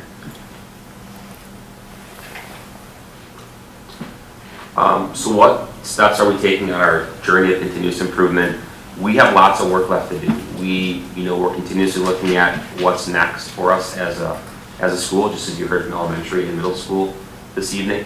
So we're going to highlight the math curriculum changes first. This is our first year. We're in year 1 of our elimination of Algebra B and our addition of algebra support. So all of our students are taking algebra. And that's the lowest level that we're offering as far as for our freshmen. So we're taking algebra, we've eliminated Algebra B. We've added that algebra support portion for students that need that. So we're in year 1 of that. We believe that will have a positive focus on our math over time. In November, we'll be bringing to you a similar recommendation for geometry. So just to kind of forecast that, as we indicated with our second year of math, we'll bring a plan forward to you in November as we look at our course changes for the year. And Diana is leading the group on a new curriculum adoption for math. So you're going to hear a little bit more about that. I believe that process starts this week. Diana, right? So it starts this week with that curriculum adoption process. And they're looking at what new materials and resources will be the best way for us to head. You're also going to see science in front of you in November with the elimination of biology B. Once again, we talked about 2 years ago, the elimination of our below grade level or basic level courses, so that everybody is taking grade level courses starting from their freshman year with proper support to be successful. So you will see that in front of you in November as well. Black Hawk time is part of our new schedule this year. We've increased the frequency of Black Hawk time to 3 times per week, and we've introduced a concept called priority days, very similar to what the middle school started down last year, their process, where we identify specific days by content area for reteaching based on our identified power standards. So really, it's using our common formative assessment results, looking at our students that are struggling in a particular area with a power standard, and our teachers assigning or grabbing those students and bringing them in during Black Hawk time for reteaching. We're just through one set of priority days at this point in time, so we're super early. We'll be able to give you far more information as the year moves on about our schedule and about the priority days. So our teacher SO alignment with the district dashboard. District dashboard has provided a lot of additional focus for our building and our district. It's been very much appreciated. We conducted a building level data delve on August 27th. And all of our teachers together saw data by class, by cohort, and then even by individual student, with all of our students that are assigned to individual teachers. That was very helpful. And then in addition to that, we've created, and Elizabeth has created essentially a GHS testing resource for all faculty. It's a Canvas course. And really, you heard Craig use the term high leverage strategies a little bit earlier tonight. Same type of thing. So we're including high level strategies that teams or course alikes can use. Examples of those would be looking at individual ACT standards that we want to address, distributed practice, so practicing over the course of time instead of just one point in time, exposure to complex discipline-specific text within classrooms. Those would be some examples of things that we've included within our testing course and resource. And then, really over the last 4 years that I've been here, we've really had a comprehensive testing preparation. I just want to let you know that that's continuing. So the things that we're doing with classroom lessons, practice ACT tests, Wisconsin test prep course that we're offering, all those things continue on top of kind of the area that we're headed down next. So we have a lot of work to do. We're thankful of where our students are at. We appreciate all their work, all the work of our teachers as well. This really is when you look at ACT, it's really a K-12 score. We want to acknowledge all the work that's happened all the way through the system as far as our students being able to do this and representing our district in a very positive way. With that concludes our report. And we'll take any questions. Any questions? Covered a lot of ground. Yes. Thoroughly complete. Any questions? Maybe not a question specific to this, but just at high school, the new schedule, how has that gone so far? Yeah. So it's been great. So I think the first thing are the logistical pieces of the new schedule. So like, are the new bells ringing on time? Are students going from class to class and getting where they need to go? And those answers are all yes. The students have quickly adapted to the new schedule. We've definitely found that the pace of the day on a day like today of Monday is pretty quick and rapid as you attend all 8 of your classes. And then Tuesday through Friday, the pace of the building slows way down, in a positive way. Feedback from a lot of the teachers I've talked to has been very positive in terms of the extended class periods and from the students as well. So we're just getting into it, we're just getting used to it, but I've heard lots of good things so far in our process. Anything else? So, well, before we move on, so I know I've told this, I'm a recovering CPA, right? So as a recovering CPA, I look at many scorecards, and over my years, many scorecards as it relates to business, financials, whatever it happens to be. And some of you are numbers people as well, and you look at those same things. But I haven't shared with you that I have had many bad bosses. I have done great work in my career, but I've had many bad bosses. And I want to shout out to my bad bosses. They always expected more and more, no matter how good the results were each year. They looked at those results and said, we can do better. And I'm here to tell you, and you need to go back and tell your teams that we are thankful for the efforts and very appreciative of the efforts and for the strong results that we see in all of the numbers and the positive trends. And we are equally thankful when the trends are negative, that we don't shy away from the negative trend. We dig in deeper to find effective, efficient strategies to bring about better results. So hats off to the entire staff, and I need you to share that with each of the folks on your teams. That is sometimes difficult and as dry as the data. It is much appreciated, and the results, you look at ELA, challenging as it might be in the lower grades, we're 90% of the high average in the data that you presented. These are remarkable accomplishments, and it's thanks to your efforts and the members of your team. And we really do appreciate that. And you know, even my bad bosses who expected more each and every year, they made me a better person. You are making your staff better staff, and in turn, making our students better students and better representatives of the district. And you see that in these scores, so thank you very much. Thank you. All right, district data dashboard. Just keeps on coming. So, well, I'm breaking this out from October, and this is something that we've talked about this summer. We weren't sure when some of the forward data was going to get released, whether it was going to be September meeting, the October meeting. October meeting already had multiple things, so we decided to try and bring the data dashboards. This is something we discussed this summer at our data retreat. We talked about it at building level data retreats, which we had for the first time this year. We talked about it with all staff as we came back. We went up to the board and the community on, last year was the first year we set the data dashboard. We sort of prioritized what are the goals that the board wants to set for the district. Principals then went out and shared that with their staff. Diana, Laura, they shared that with people in their PD. And now we're going to bring up the results as well as the new goals that we've set this summer.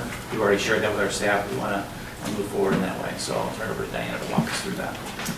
Yeah, so Jeff did a great job of explaining and kind of launching the direction of why the dashboard was created for the 18-19 school year. Really to focus on college and career ready, what does that look like in Grafton, and how can we monitor that? So how can we bring focus and clarity around some clear goals that can be measured and monitored? So our ultimate goal was really to have a systematic way of reviewing data, to have teacher ownership of that data and that shared efficacy that we know by research is the #1 factor in student achievement and continuous improvement. We wanted teachers to be able to look at their own practices and watch each other and learn with each other and from each other. And we wanted all of the goals that were set to sort of focus around the growth of the district and bringing clarity to that. So we looked at Redefining Ready, which is a national initiative.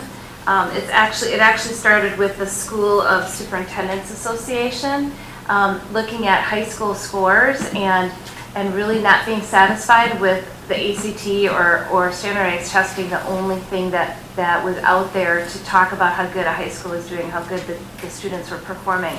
So really looking beyond the standardized tests and coming up with different indicators that would give a comprehensive look at what a student's success would be. So they came up with readiness indicators. We as a district, along with our board, looked at those indicators and decided which indicators were most important to us in Grafton, knowing that what you monitor matters and it shows what you're focused on, but you can't monitor everything. So really fine-tuning it to these 7 indicators. So the ACT composite, high school post-secondary experiences, Algebra 2 completion, grade 8 math algebra ready, board exam at grade 3, reading math growth at grades 5 through 6, and student attendance. So the areas of career ready, college ready, and life ready, we believe are sort of embodied in these different scores that we've chosen to highlight in Grafton. A lot of districts only focus on high school scores.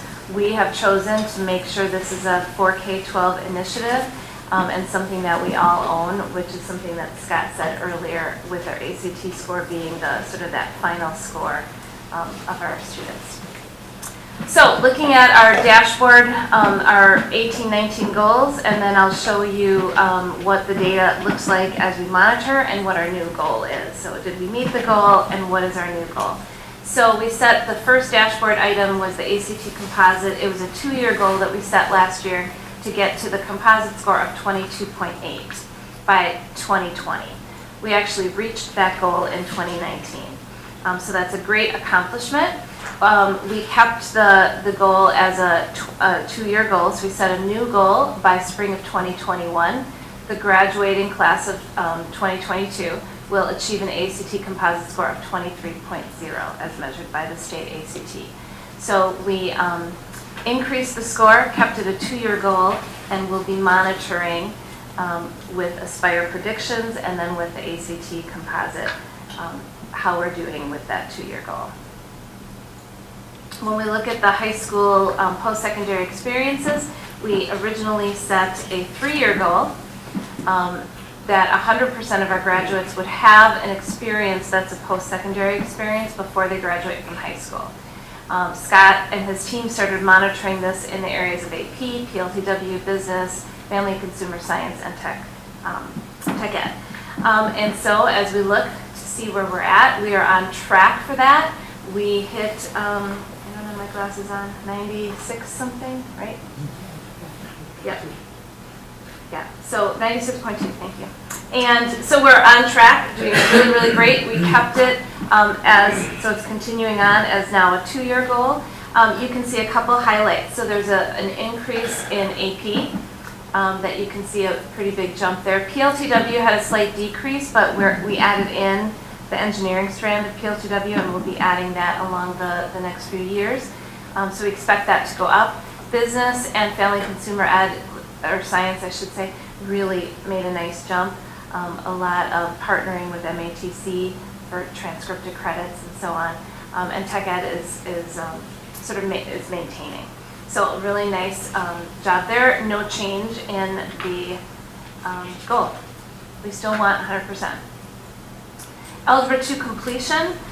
So this is a goal that we set as a 1-year goal, and we wanted 78% of the Grafton students to complete Algebra 2 by the end of 11th grade, and 70% to receive a grade of C or better. So one of the things that was unclear about the wording of the goal was that that's not the same group of students. So you're not saying that we want 70% of the students who took Algebra 2 to get a C. We want 70% of the entire 11th grade. So we know that there is a high correlation between success in Algebra 2 and success post-secondary. So that's why we have this goal. So we made some really nice progress. We're not there yet. It was a 2-year goal, so we changed it to spring of 2021. Actually, we didn't change that. We changed the wording. We clarified it. So the goal remains the same, 78% and 70%, but we clarified the wording, saying they've completed, so it's all Grafton students in 11th grade for completing, and then also for getting the 70%. All right, then we have our grade 8 math algebra ready goal. Our goal was a 1-year goal, and we saw a really nice trajectory going up. So we thought, okay, we want 75% of our students to demonstrate readiness, and that is by a spring math score that has research behind that score, that RIT score of 235, showing that students are algebra ready and having success in algebra. So we took a little bit of a dip, again, a different group of students, but we did not change the goal. We stayed steady. It's still a 1-year goal, so for 2020, but we're not gonna change and lower our expectation. We still want 75% of our 8th graders to be algebra ready, and we're gonna do all the things that we can to make sure that they're confidently ready for algebra, because we want our 9th graders, they're all taking algebra. All right, our forward exam, grade 3 proficiency, we had a trend going up. We were at 69.1. We made a one-year goal of hitting 72% of proficiency in ELA. There's a lot of research tied to third grade reading, and kids who are proficient have success. Kids who are not proficient really have a hard time gaining that back. So we did take a dip in our third grade proficiency, as we just talked about in our forward presentation, and we talked about all the things that we're doing about that. And one of those things is we're not changing the goal. We still want 72% of our third graders. However, we did make it a 2-year goal so that we can continuously make progression to get back up to the score that we really want to be at with our third grade proficiency for reading. Our other reading goal is our math growth from grade 5 through 6. So of course we want proficiency at 3, 4, 5, but then we want to keep that going. And one way to measure if that keeps going is looking at growth. So we had a growth score last year of 48.7. We had a 1-year goal wanting us to get to 50%. There's research behind the 50% mark by MAP. Where they really talk about that growth projection, that 50% is consistent with what they would expect to see nationwide. Somewhere between 50 and 60% is what you'd expect to see students making that growth mark. Because again, it's a projection, it's an estimate. It's not an exact science. So when we look at our scores, we had a great score, a great year, where we had 62.4% of our students make growth at between 5th and 6th grade. Great score. So, but we don't want to make the mistake that some districts do, expecting more than 60% of students to make that growth, because that's not typically what you see with the MAP testing.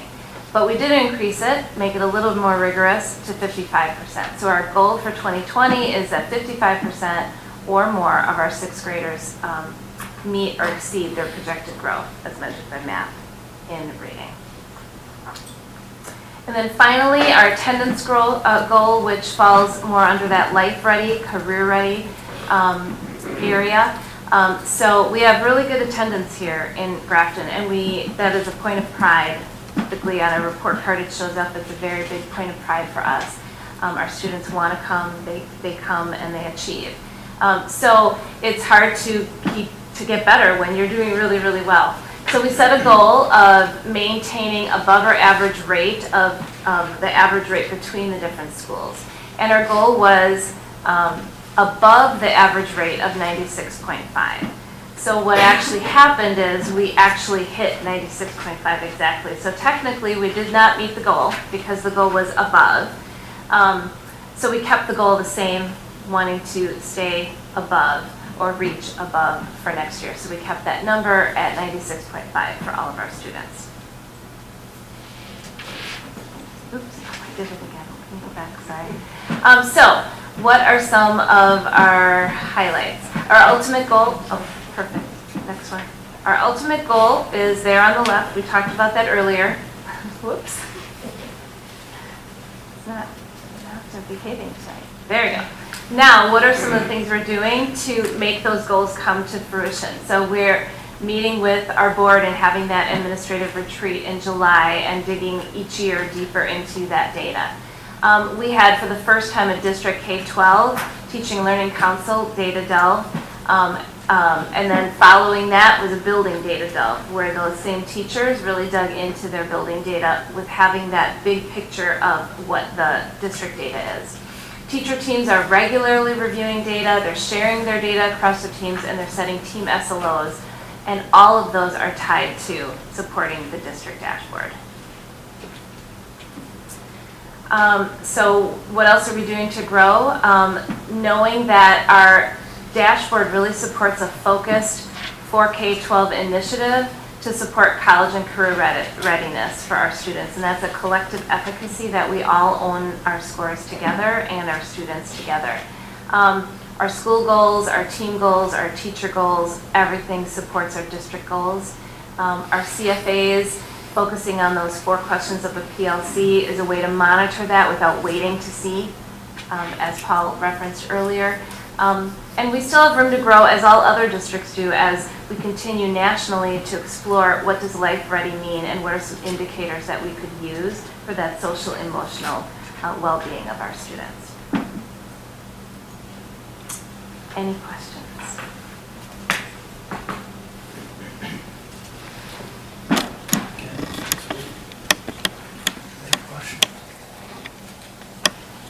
It's very helpful for us as an administrative team and for our staff to have the board set these goals for us to sort of narrow down what the emphasis can be instead of throwing darts at a ton of different balloons that are out there, sort of focusing in on this is the area we want you to measure, we want you to monitor and report out on. And it's been very helpful for everyone. I hear that from teachers, I hear from administration, so kudos to the board in that way.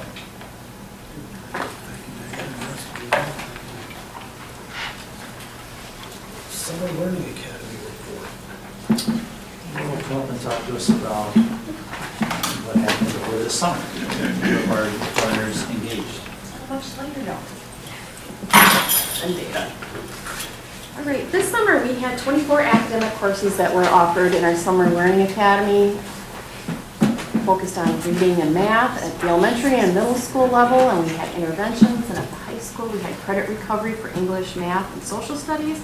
And even our youngest students, they weren't left out. We had some preview classes, so we had like the 4K Jumpstart, and our incoming kindergartners, they could enroll in like kindergarten readiness and the Safety Town classes.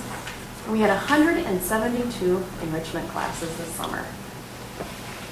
We covered areas like science, art, athletics. We had 48 new courses that were offered. The strength, speed, and conditioning class was offered for grades 7 through 12 for all 6 weeks.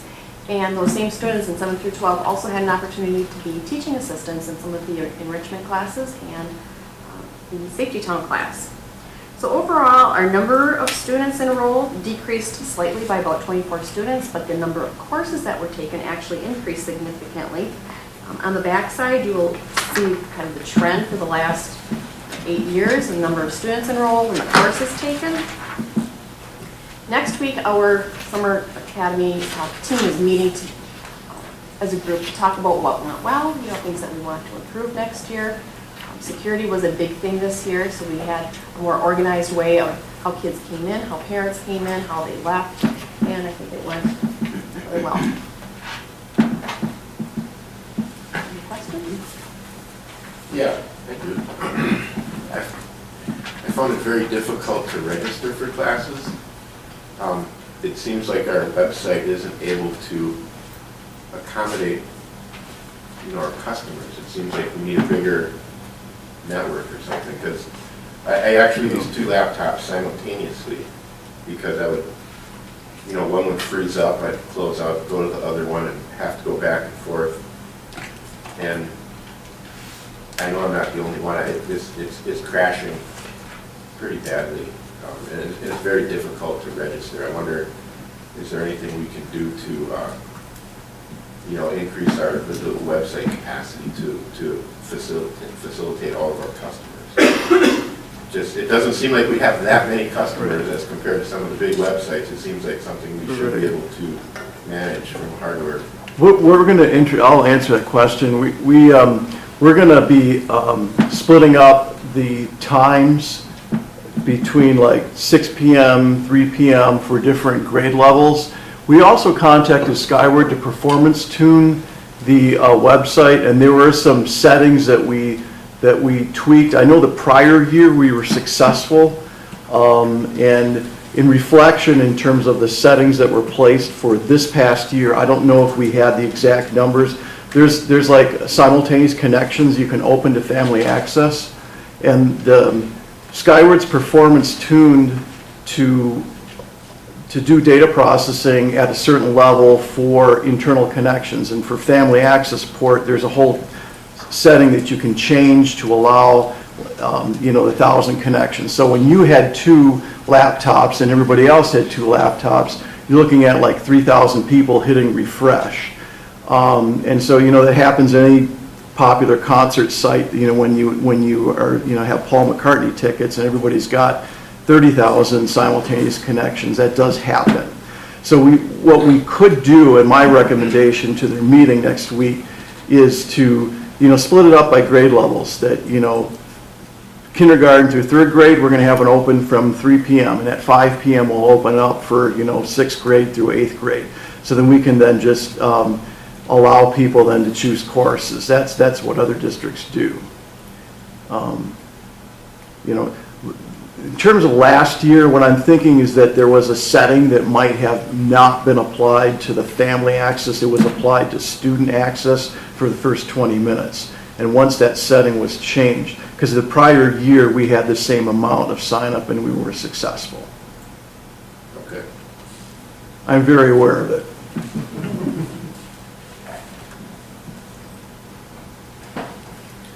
Anything else? John, that satisfies your concerns? Yeah, working on it. Sounds like they got it. Yeah. I guess we'll see next summer. Good. Thank you. Purchase a seat, transportation. Yes, last year, the board started a purchase a seat program after some families requested the opportunity to purchase a seat on an existing route. These are families that were not eligible for busing. And we approved that these resident families, these resident students, could purchase a seat, but it had to be at an existing stop, assuming there was room on the bus. We weren't sure how popular the program would be, if we would quickly run out of spots on the bus. I have some more data to go over with you that we've been looking at tonight. Last year, we had a total of 5 requests, and 3 of those families accepted a seat. Often what happens is there'll be a request, and the closest stop that's available isn't necessarily any closer than just walking to the school, so it's not necessarily helpful. But we did have 3 accepted seats last year. 1 was round trip, and then 2 were one way. So it may not be a large number of people doing it, but for these 3 families, it made a difference. And it did not cost the district any money. This year, we have 6 requests as this went to press, and 5 of those requests were accepted. Again, just 1 round trip and then 4 one way, so it's helping those families out. We also did grant a request due to extenuating circumstances for a open enrollment student to purchase a seat. This again is at an existing stop, so it's not causing any delays in the route or any addition of routes. And looking at what we've seen over the past couple of years, administration is recommending opening the purchase a seat program to open enrollment students the same parameters, that it would have to be on a route that has existing space, and the student would have to board at an existing stop, thus not causing the district to have to add routes or extend the ride time of other students. Are there any questions regarding that? We're looking for a recommendation to approve this change to the purchase of seat program. Have we had anybody that's wanted to do this, but the cost was an issue for them? I've not had anyone say that it was the cost that they said no to the C2. It had more to do with convenience and where that stop was in relation to how far the school was. Because they don't know probably where that is when they apply. Correct, yeah. We get the information right where it gives us the closest stop available, and then it's offered to them. They have that opportunity to take that seat or decline it. Have we had other open enrollment requests for information? You said there was one, but We have not.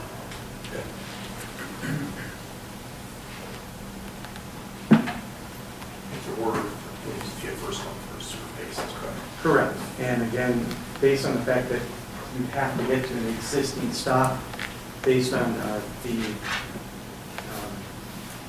not a hugely popular program, I wouldn't expect that we would have an issue with having to close up seats because the buses were full. Our buses aren't overly full. Our routes are really limited by the ride time. So if we hit a point where we can't add a stop because you wouldn't want to extend the time that we want. additional questions? not, then entertain a motion to accept the administrative recommendation to expand the purchase of seat program to enrolled students. Any further questions for Tiff? Not all those in favor of the motion, aye?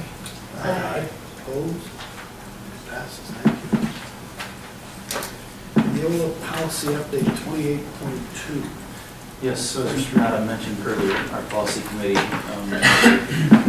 Steve and Carrie and Joe reviewed all the various policies. So to sort of remind the board that Neola will update our revised policies twice a year. If something comes along extenuating, they'll bring that to our attention as well. But on a semi-annual basis, there will be changes that we brought to the board. And then June, they released their 28.2. We reviewed those policy revisions at the September 9th policy committee meeting. And we have, because these were all pieces that were just revisions of something the board just recently looked at, the committee felt comfortable recommending that the board complete a first reading of revised policies in Neola Update 28.2 and approve them as part of the bylaws and policies of the Grafton Board of Education. So we're looking for a recommendation to accept the committee's recommendation.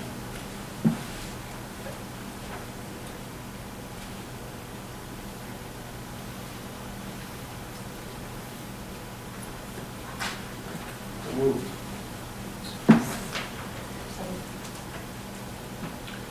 Any discussion? I'll just make the comment that the process was very easy to go through and understand what the changes were, what was being asked, so that made an extremely efficient process. And here tonight was an easy thing for us to do. The reason I looked a little bit confused was, do we typically, there had been a second reading? So we're asking essentially to waive that second reading relative to the nature and extent of the changes and the ease that Steve just It was about 45 minutes for us to go through every one of the revisions, line by line, and cover every revision with I think it was just the 5 of us at that point, to be able to go through it. And so it's because we just got through that major revision, that's why the committee felt comfortable saying these are minor revisions that are really optional. It was already an approved policy. It was already approved policy. I agreed to. I just wanted to point that out, that this is not necessarily something that would be done in every instance. 100% correct. That if there were a meteor change in a policy, that we may not move right to approval after a first reading. Any additional questions? All right, all those in favor of the motion, aye? Aye. Opposed? It passes. Thank you, Steve, and policy committee for 45 minutes. More, I'm sure. It's the shortest one we've had. We're moving in the right direction. Student overnight trip requests. We have two requests that we want the board to approve. One is the Grafton cross country team, and they go to Manitowoc cross country meet for the past 10 plus years. It's at Blue Harbor Resort. It's a great opportunity for them to build some camaraderie as well as compete. And then also there is, and that is a mixed group of students, boys and girls, as well as young men and women. So you see both men and female chaperones.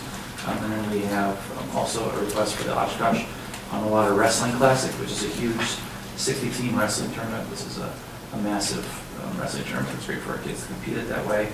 And we would ask the board to approve that as well. A motion to approve the overnight tour and trip applications. So moved. Any discussion? All those in favor of the motion, aye? Aye. Opposed? Gift reports. So we have multiple gifts that we would ask the board to approve tonight.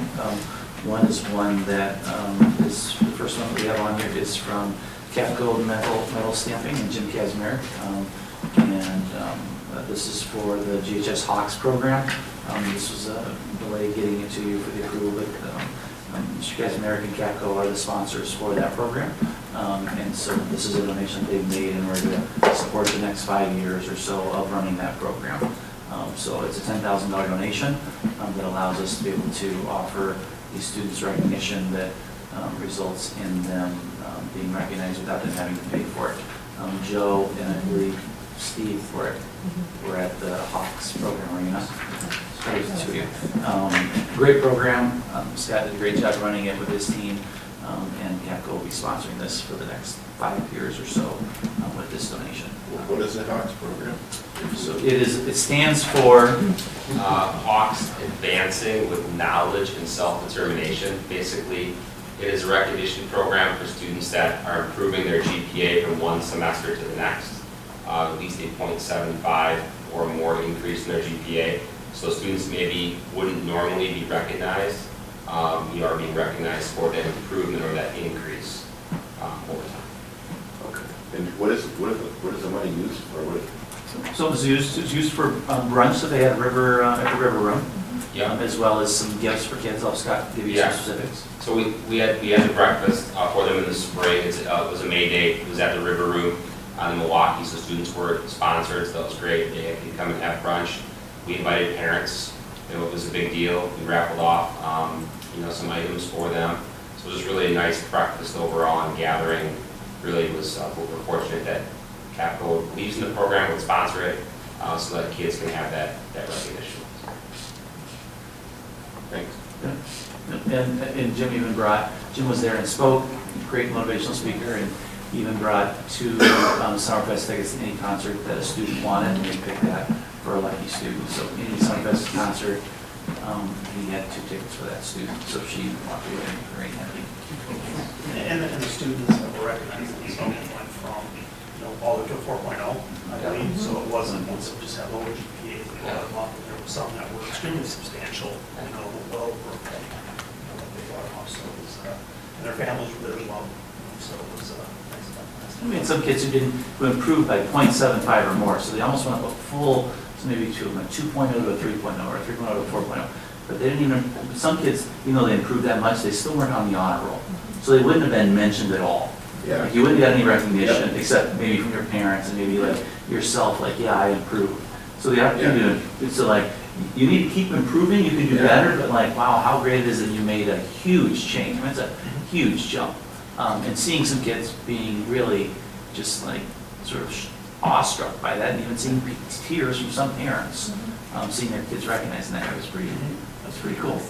It's a great program. You'll all be invited again next year. If you have time. It's a great thing to go to, and as we have the second year of it. So it's so with CAPCO sponsoring it, that's our first donation. Can we go through all of them, or maybe one at a time? Yeah, I just touched base on that. The next ones look to be all coupled for the same. Correct. Yep. The next is for our HOSA every 15 minutes that they're doing next month. We'll get a report on that, and that is something that David and Janine Minkowski have written a check for $250 to support every 15 minutes. And then the Secret Grafton Rotary Foundation has donated $1,000 for our every 15 minutes. Aurora Healthcare with Haley Newman is our contact with Aurora. She's made a donation to the Project Lead the Way Biomedical Science, so continuing the great partnership we have with Aurora with Project Lead the Way for our consumable materials, so that's in the donation of $500. And the Grafton Fire Department has made a donation of $1,000 for the every 15 minutes program as well that's going on there. I was fortunate enough to be at the Grafton Fire Department golf outing this weekend, and we did well. All right, then, thank you for reporting on that, Jeff. Entertain a motion to accept each of these gifts with our sincerest thank you. Any additional questions?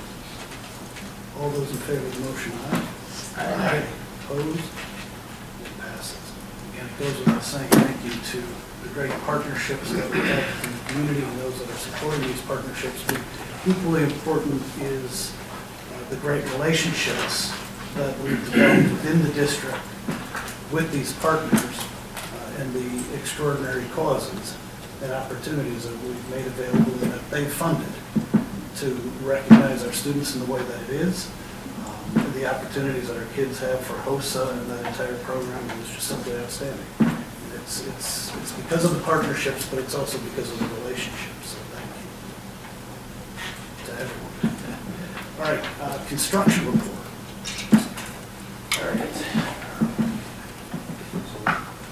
taking over referendum construction, so starting today, we are taking over all repairs, warranty work, and the punch list from Hoffman. Next week, I'm meeting with Rettler, civil engineer for the project, along with Granite Ridge landscaper, and we're going to create a punch list off of the specs that Rettler has created for this project, so we can finalize some of the landscape.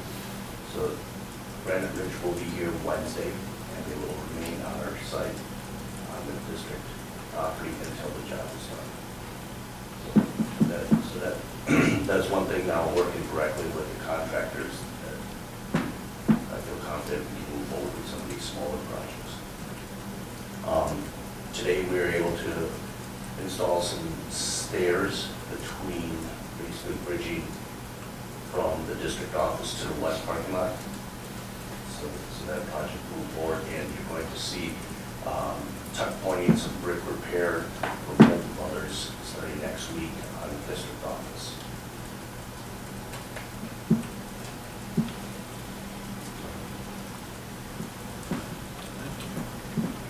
Any questions? I have a question, not in regards to construction, but last time I asked a question, you answered, so I'm assuming your hand is in this? Yeah? Yes. Okay.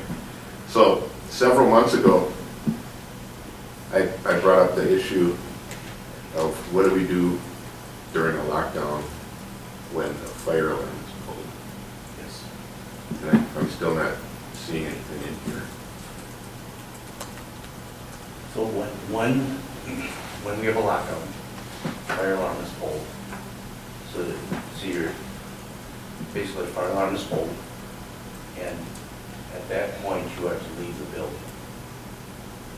So now if something has changed, administrator, somebody sees that that is not the situation, they can go on to either the PA system or they can go on to the fire system, and it overrides the fire alarm. And that voice, you can give instructions, and it goes into every single device, including this device right here. And you can give instructions to every single classroom, that whatever the situation is at that point. The strobes will still continue to go off, but no more alarm at that point. Then you'll override. Yes, that's correct.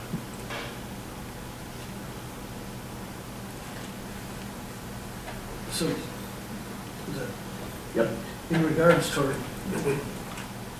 our assumption of responsibility for remaining referendum-related matters, does that mean that we've just, that it's often satisfied all of their obligations relative to the contract? They will still be involved, Okay, but more behind the scenes. okay. So we're starting to take full, that's what Jamie's having these meetings of getting the warranties, getting all the plans, then turning it over to him, so that as we start having issues, that we work with them, but we are now starting to work directly with the contractors that go with it. But if there are things that is still on their list, they're continuing those pieces that go with it to finalize that whole thing. Yeah, okay, so, But like the landscaping pieces, those are things that now it's going to be more beneficial for us to be working directly with them to finalize some of that stuff.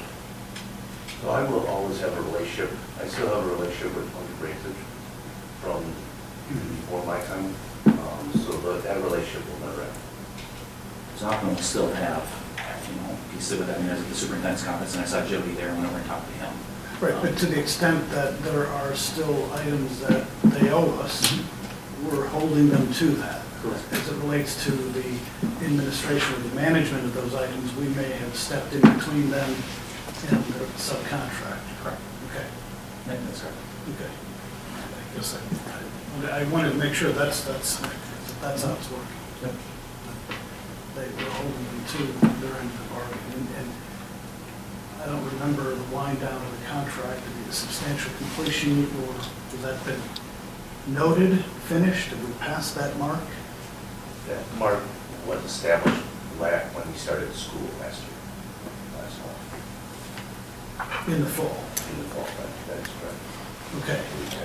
So all of our warranties and everything That's when have now our been turned warranty over? started. Yeah, okay, all right, okay. They've been working with that whole process, Okay. that's when the warranty started, when you had to have substantial completion to be able to get this completed. So I received some 25 binders that give me the ability to research warranties and And then in all cases, we're working on as-bills, and or do we have all of that? they still owe me. They still owe Yes. as-bills and, That's correct. okay. Okay, We're keeping electronic documentation of all this stuff as well. Correct. The piece that we're doing also, whether it's through the referendum expenses, the work that we had to do, trying to figure out from the last referendum, we're keeping that budgeted in a concise way, so everyone can look at that in the future, whether it's new administration, or whatever it may be in the future, to be able to see that and go forward. any questions? Yes, sir. Thank you. Any other questions? All right, Jamie, as always, thank you for continued diligence. Okay, then I would entertain a motion for the Board of Education to convene in closed session to consider compensation of the superintendent. This in accordance with Wisconsin State Statutes 1985 1C. I have such a motion. Second. And we'll take a voice vote. John, how do you vote? Yes. Yes. Carrie? Yes. Yes.